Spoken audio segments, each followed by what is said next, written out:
This B-24 Liberator was restored in 1988 and is the last one of its type currently flying.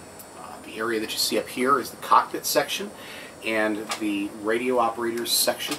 Also, your flight engineer, who helped maintain the engine controls, was also up in this compartment as well.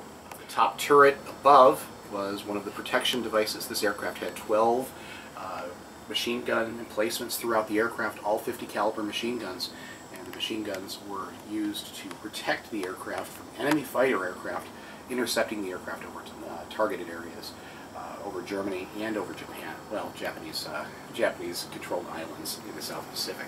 The aircraft obviously is built as a bomber, not for comfort but for utilitarian use, so that throughout the aircraft there's very few creature comforts. If you look through the back of the aircraft, this is the bomb bay area. This is where the ordnance would be stored and also dropped from. This aircraft featured a larger bomb bay than the B-17 Flying Fortress and could carry up to 12 1,000-pound general-purpose bombs. The ball turret is actually unique on this aircraft.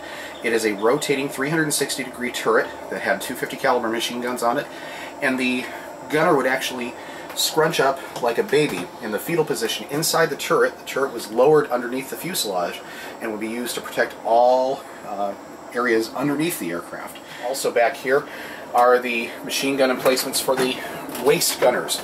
The waist gunners would occupy these and protect the sides of the aircraft. These are standard 50 caliber Browning M2 machine guns, again firing 50 caliber shells.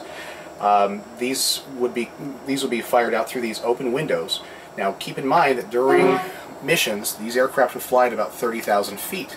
At 30,000 feet, the temperature is literally minus 30 to minus 40 degrees. So back here in this area, you have little plug ports, because they would have heated flying suits underneath their large leather flying jackets.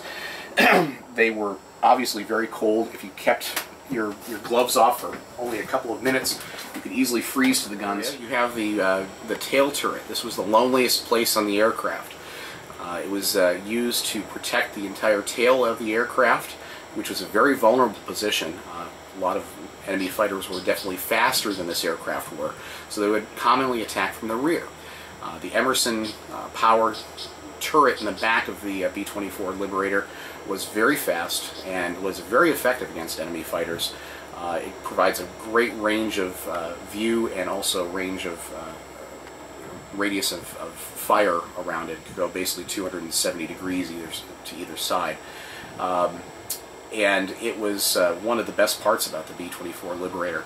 But as you can imagine, being so isolated from the rest of the aircraft and being really the sole protector of the aircraft from behind, it could be a very, very stressful job to anyone who was part of that position. This is the forward gun emplacement of the B-24 Liberator. The forward gun emplacement is a powered Emerson turret as well.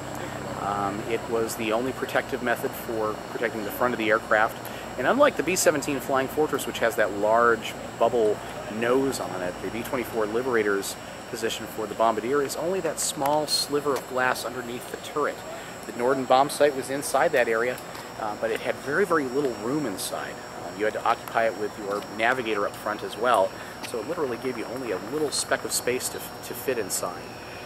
Powered front turret has 250 caliber machine guns like the rest of the aircraft again. Held about 600 rounds of ammunition per. You'll see the kind of bluish tinted piece in the center of that. That's your only piece of armored glass that you had in the entire turret. The rest of the turret itself is literally a quarter of an inch of plexiglass. But that one piece of armored glass in the front was about 2 to 3 inches thick, and behind that was your gun sight. It really was there to protect mainly the gun sight and vital areas on the front of the gunner.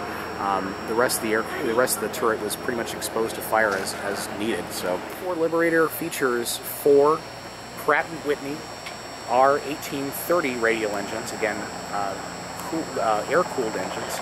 Each of these engines has 2 rows of 2 rows of 7 cylinders each, and it was a much more compact power plant than on the B-17 Flying Fortress. It was a higher technology engine, a little bit more complex, but it had great fuel consumption and gave a lot more power at altitude with its turbochargers than the B-17 did.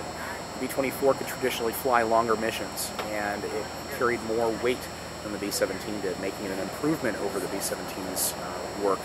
But again, the B-17 and B-24 fought together during the war, throughout the war, and the B-24 never truly replaced the B-17. They were more or less partner aircraft throughout the entire time. The B-24 Liberator was also a revolutionary design for the fact that it was a tricycle landing gear instead of a tail dragger landing gear. The tricycle landing gear allowed the aircraft to be positioned on the ground flat, made it easier for crew members to load ammunition and ordnance and the bombs, especially underneath the aircraft. It also allowed the aircraft to be a little bit more maneuverable on the ground than the B-17 may have been.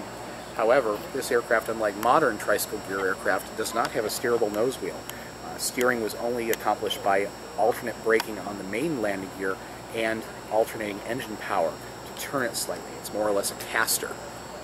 Also notice that the rear of this aircraft is very unique for the fact that it has two tails instead of one. Due to the fact that they wanted to make as much room as possible for the turret in the rear, they created the two-tail design to allow a full-size turret.